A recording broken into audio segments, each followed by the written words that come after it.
I know lots of things got us off track, but okay, so we left off talking about like Lincoln's attempt at creating some sort of war plan. He believes at first it's going to be over really, really quickly. He realizes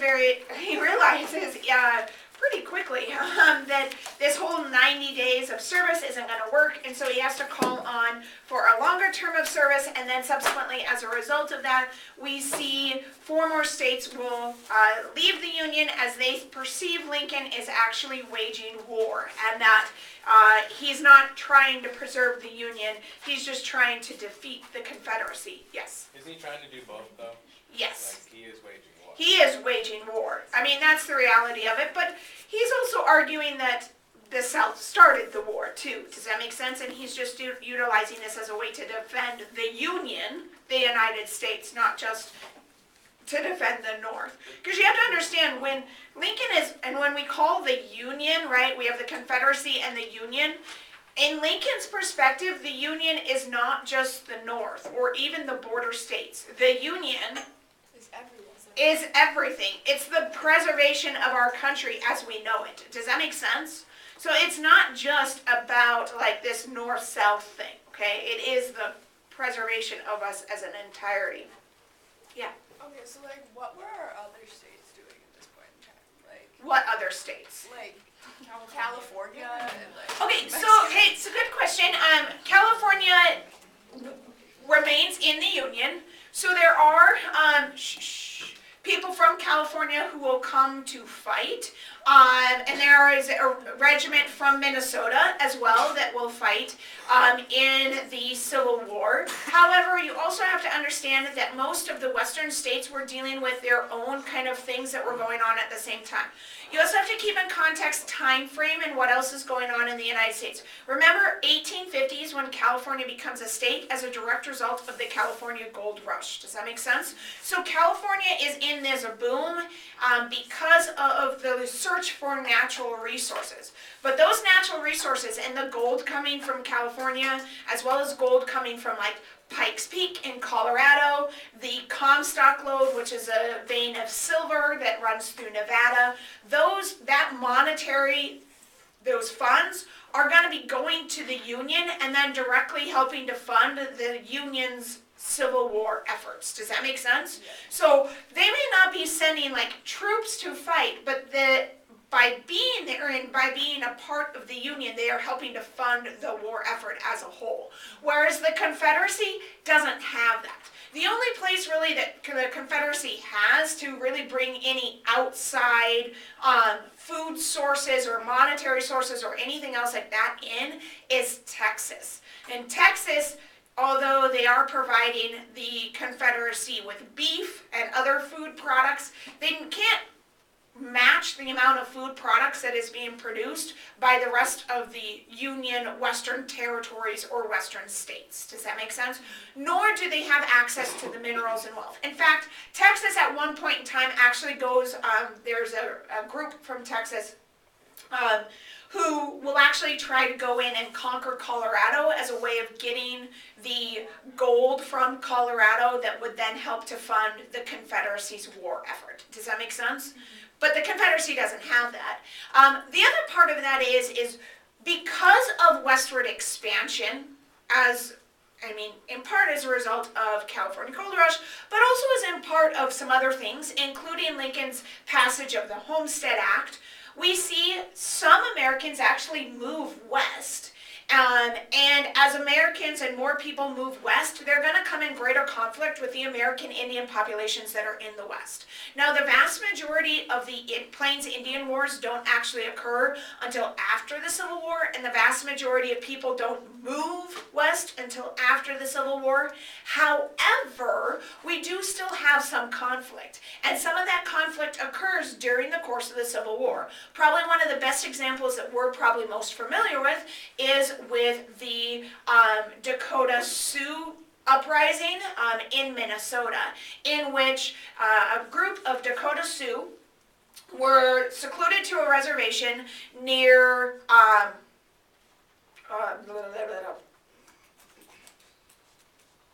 why can't I think of the name of the town now? No.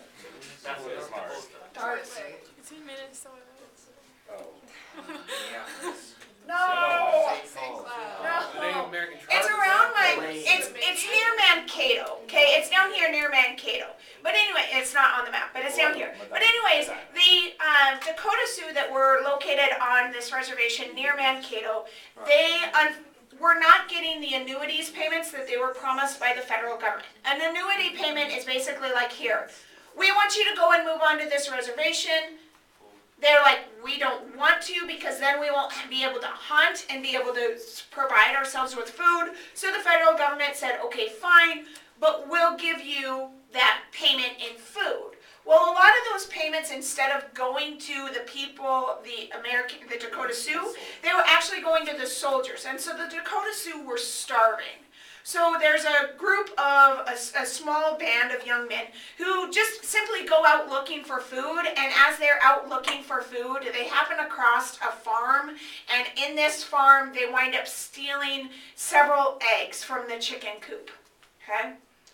Well, them stealing those eggs will erupt in violence. And I don't want to go too much into detail because we'll talk about it as we're getting into Western expansion more.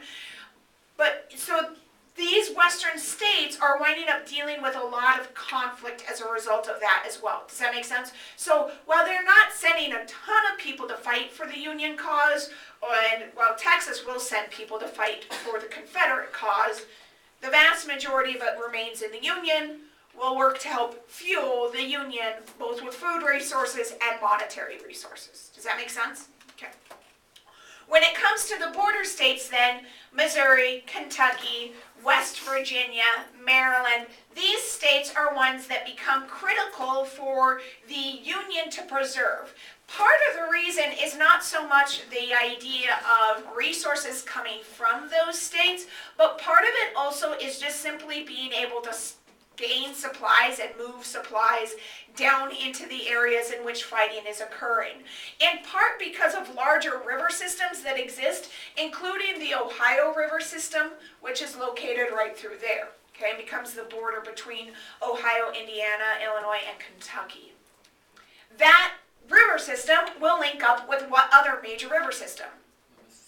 The Mississippi River. Well, one of Lincoln's primary plans in fighting this war is called the Anaconda Plan. In order to make that work, he has to have control of the Ohio River. Does that make sense? Which also means he has to maintain Kentucky. So as Lincoln is planning his war strategy through this whole thing, he is constantly keeping in mind, how do I maintain those border states? How do I prevent them from getting pissed off at us and switching sides? So even as Northerners are constantly asking Lincoln to abolish slavery and to make this war about slavery, Lincoln knows that if he actually abolishes slavery, what will happen?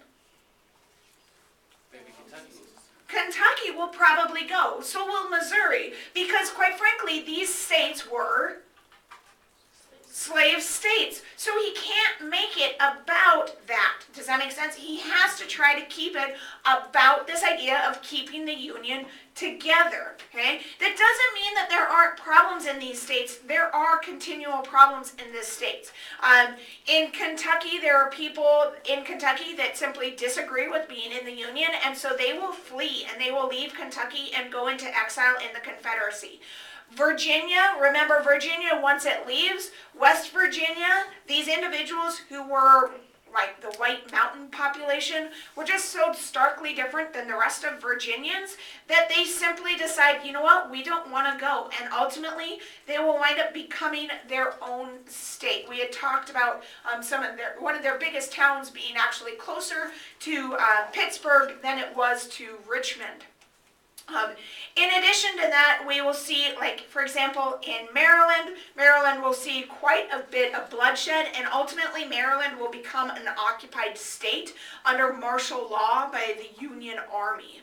Part of the reason why Maryland becomes this occupied state is because, why do we need to control Maryland at all costs? Because of Washington, D.C., right? So we have to maintain Maryland for that reason, okay? In Missouri, there are riots against the draft. In one particular riot in St. Louis, Missouri on May 10th and 11th of 1861, Lincoln thinks he might in fact actually lose Missouri to the Confederacy. In this riot, there are 36 individuals that die, where pro-South Confederate supporters from Arkansas will march into Missouri, trying to push Missouri towards the Confederacy. In this particular incident, there are two people that stand out in the Confederate side of the fight.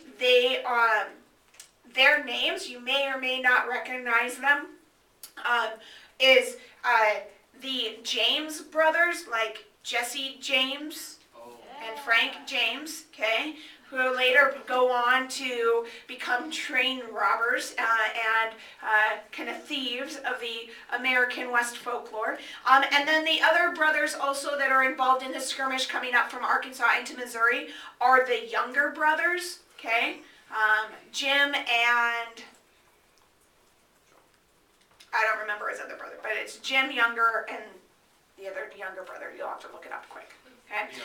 The other younger brother. But both the James brothers and the Younger brothers will kind of lead some of these skirmishes into Missouri. And ultimately, a lot of what they are both doing is kind of this guerrilla-style tactics.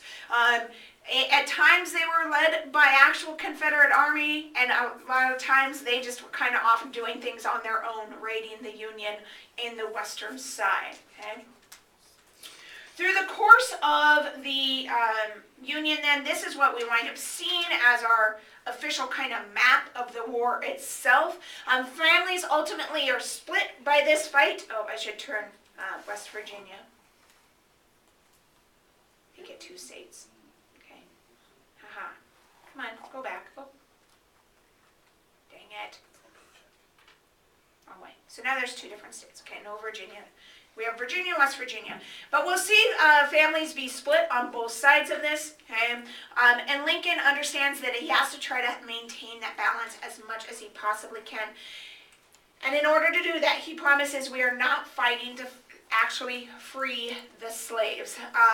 Despite that, many abolitionists believe that Lincoln was a sellout, including Horace Greeley, who argued that Lincoln was basically a traitor to the cause, okay? In that, in the war effort itself, we see the Confederate actually has quite a few advantages. Oh, here I found my quote that Horace Greeley says. He says to Lincoln, he criticizes him, and then Lincoln comes back to Horace Greeley, and he says, "My paramount objective is to save the Union, and is neither to save nor to destroy slavery. If I could save the Union without freeing any slave, I would do it. If I could save it by freeing all the slaves, I would do it. And if I could save it by freeing some and leaving others alone, I would also do that." So again, we see that Lincoln's paramount objective is to preserve the Union. It is not really, at this point, about freeing the slaves, okay? Confederate advantages in the war, quite frankly, all they need to achieve is a stalemate. They need to convince the North that they no longer want to fight. This is the exact reason why Sherman has to use this total warfare and complete destruction that he uses when he basically burns this path to the sea to Georgia and then turns north again, heading up towards South and North Carolina. And that total war, although mostly looked down upon by many individuals, Sherman understood that the only way to actually win the war was to break the will and the back of the Confederacy. Because, quite frankly, they just have to convince the Union that the South will win no matter what, or it's taking too long, so the Union is no longer has value to those soldiers. Does that make sense? And if they can break the will of the Northerners to fight, it'll work out for them. They also have some other superior advantages. They have the moral advantage, quite frankly, to begin with, because they are arguing that this is about their right to determine what they want for themselves, whereas the North is just trying to keep them together. And at this point in time, we're still, the vast majority of people believe in that compact theory that you're joining, so therefore you can leave. We don't see the switch in that until the Emancipation Proclamation is written in 1862 and then goes into effect in 1861. In addition to that, the South has way better military generals. Initially, Lincoln actually wants Lee to lead the Union troops, but Lee says that he cannot raise my hand to my brother, my countrymen, or to my home. So when Virginia seceded, Lee leaves with it. Lee doesn't want to actually fight for the Confederacy, and quite frankly, Lee is not really in support of slavery. He's not an outright abolitionist either, but he really actually does not really believe that much in the Southern cause. He just doesn't want to wage war against his own brothers or against potentially even his own children. So he chooses instead to lead the Confederacy. They also then have Stonewall Jackson, who becomes Lee's right-hand man. On the Union side, the officers are largely inept. Also on the Confederacy side, there's way more people who have graduated from West Point than there are on the Union side. So a lot larger numbers of West Point graduates. Lincoln's generals, really within his first 3 years, are largely inept. He starts out with Old Fuss and Feathers, Winfield Scott, as basically his leader of the Union Army, Union Navy more than anything, but kind of in command of everything. But Winfield Scott is like really old. Like, there's a reason why during the Mexican-American War that he's called Old Fuss and Feathers, because he's old. And the war was in 1846, 1848, so now we're 12 years later, so he was old, now he is just older. He is old, right? And so he really is only in command for about the first 6 months, and then after that he's replaced by Farragut and then by Porter with the Navy. When it comes to the Union Army forces, initially Lincoln will put in place a guy by the name of Fote. Fote sucks, so he's fired. He replaces him with McClellan. I'll tell you more about how these guys are all fired as we go through. But he replaces him with McClellan. McClellan sucks, so McClellan is fired, replaced by John Pope. Pope sucks, so he replaces Pope with McClellan again because he has no other options than to go back to McClellan.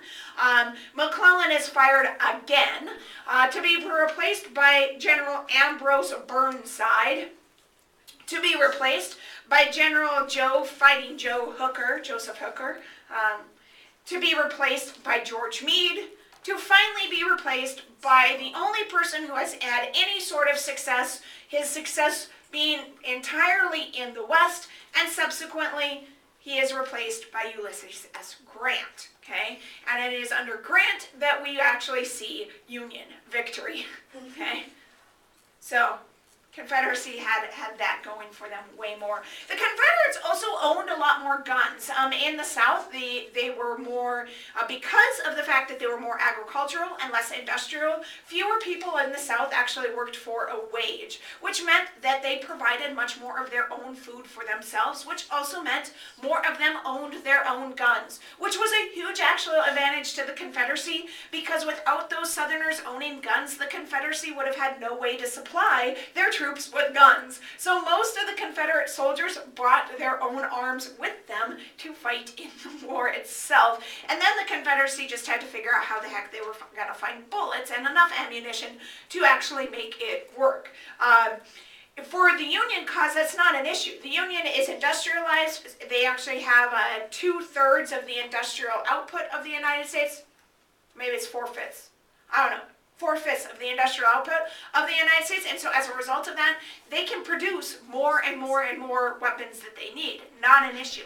But also the Union soldiers, they weren't as adept to hunting, especially in the land. Most of the fighting will occur in the South, and as such, this is their own home territory. So they know that land, they know where to go, they know also who they can rely on, who are civilians that they can get help from. And these things become critical for their overall, initial and early on victories. They also have shorter supply lines, although they don't have access to railroads like the North does. They don't have to go as far to get those supplies, right? They're relatively close by. They additionally had people who, quite frankly, even Northerners who were very sympathetic to the plight of the Southerners and to that Southern cause, not because Northerners were in support of slavery, but again, early on, remember, Lincoln is making it very clear that this war is not about slavery. It's about preserving the Union. But many Northerners were arguing, look, if they don't want to be a part of the Union, let them go. Good riddance. Right? Why do we have to be this massive country, all self-contained and all together? You look at other countries, and quite frankly, the United States is like an outlier because of its size. Does that make sense? Okay? Especially at that point in time. All right? So overall, there's some other things too that work for us. The North has actually way higher population. The vast majority, and about 1/3 of the, a little over 1/3 of South's population are slaves. Well, that's a problem for the South because... Don't give them guns. Yeah, are you going to give your slave a gun? Maybe. Yeah, you just make them build the things. I mean, you can make them build things, you can make them continue to harvest like crops so you can feed your soldiers, etc., right?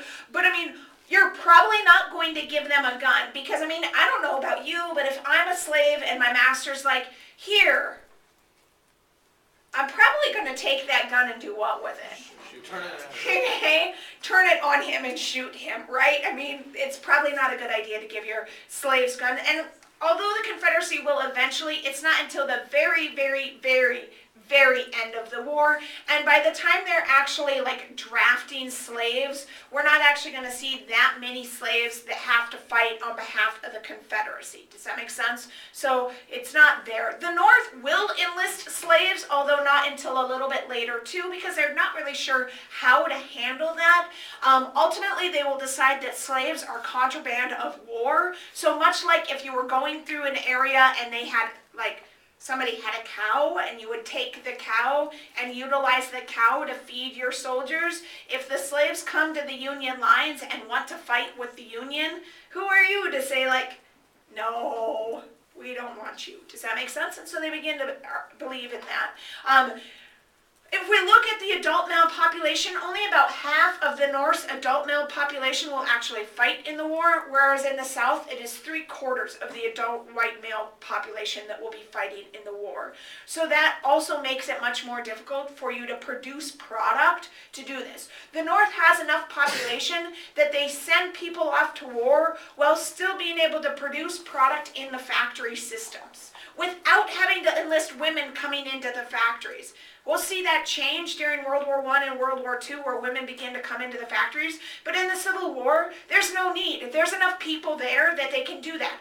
In addition to that, you also have to keep in context that the U.S. in this time is in a huge surge of immigrants coming into the United States, right? We have the potato famine going on. We have prosecution of the Germans and the German I don't know if we call it the revolution. Yeah, we do call it the revolution. So we have these things going on in Germany also that are leading people to flee Germany and to Ireland. And so you have this constant stream of people coming in to the U.S. And quite frankly, some people, some Irish immigrants, literally got off the boat and they were given a gun and said, get on that boat, and then they were shipped south. To get off a boat to get a To gun. get on a boat to go and die. But you know, welcome to America. Okay? I mean, if you think about it also though, if you're a poor Irishman coming and escaping the potato famine, by doing so, it's a guaranteed job. Does that make sense? You were making an income. You could take that income and give it to your family. If your whole family came over, you could actually still support your wife and children based on that commission that you were receiving from fighting in the military. So it may not seem like a great thing, but at the same time, like, it's providing them with some sort of a job. Does that make sense? Okay? Or they simply were then taken and put into the factories. Either way, these immigrants coming in largely helped to fuel the Union War effort and the Union War cause. We had 9/10, that's the number I was looking for, of the industrial capacity. 4/5 of the bank capital. That means we controlled the vast majority of the wealth, or the Union did, I shouldn't say we, okay? The Union had 3/4 of the railroads and 3/4 of the taxable wealth also. Okay? So huge benefits, right? As I said, the South also, they have higher attendance in West Point. They also have more people who had fought in the Mexican-American War, so they had more people who had military experience and war experience than we see in the North. So there are some definite things there, and they definitely were much more prepared for the war. If we look at a comparison between Lincoln and Davis here, Lincoln was actually born in Kentucky. FYI, his family leaves Kentucky because his dad has a really hard time competing for work with the slaves in Kentucky, and that's why they go to Illinois. It's part of the reason why Lincoln, although he believes slavery is morally wrong and also kind of hates in ways his dad, he still sees slaves below them because it sets that up. Does that make sense? We know Lincoln's that congressman from Illinois. He's a free soiler, in other words, no expansion of slavery, but he is a minority president. He gets elected with less than 50%, in fact, it's less than 40% of the popular vote, right? Okay. So Davis is also born in Kentucky. He has served as Secretary of War. If you keep in mind and think about previous presidents, a lot of them have served in those secretary positions, not necessarily as Secretary of War, but he definitely has that military experience. He's a slave owner, senator from Mississippi, also has served as Secretary of State, and it will be, of course, the first and only president of the Confederate States of America. There's only one, so, okay. All right, the strategy will, for the Confederacy also, their constitution will be created based on these ideas of secession. So in their constitution, they don't decry secession. In fact, they say that it's okay to do in numerous places. They believed in that strong centralized government, and actually, interestingly enough, opposed states' rights. But you can still leave. But you can still, yeah, okay? You can leave, but the government, the centralized government is the strongest and very much political savvy within that. And it very clearly lays out the ideas of whether or not we can maintain slavery within the Confederacy, okay? The Union strategy will evolve kind of over the 4 years. We see the initial attempts to maintain and keep Virginia as kind of the main key. And then within that, then also Winfield Scott Anaconda Plan. He believed that if we controlled the river systems, we basically cut the Confederacy. When we say cut the Confederacy in two, it means like we're eliminating, not really in two, because we're eliminating Texas, Louisiana, and Arkansas. Does that make sense? Of the Confederacy. But where is the vast majority of the food supplies for the Confederacy coming from? Texas, okay, and Louisiana. And so if we cut off those states, the Confederacy has to then rely on somebody else, in particular Great Britain, in order to be able to bring any products in that they need, or potentially other Caribbean islands and stuff. They could get some of that stuff from there as well. But if you can split that and you can create an effective blockade, you can basically starve out the Confederacy. But over time, because of some effective blockade runners, also because a lot of the members of the U.S. Navy, including Winfield Scott and others later, they actually kind of respect the English to a certain extent, and so the English are able to, with their Navy, be able to get through the blockade in areas where there are gaps. Okay, so keep that in mind as well. It's ineffective because you have to cover 3,500 miles of coastal and river systems.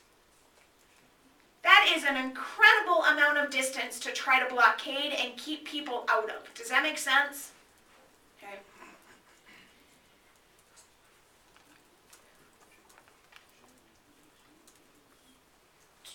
Okay, so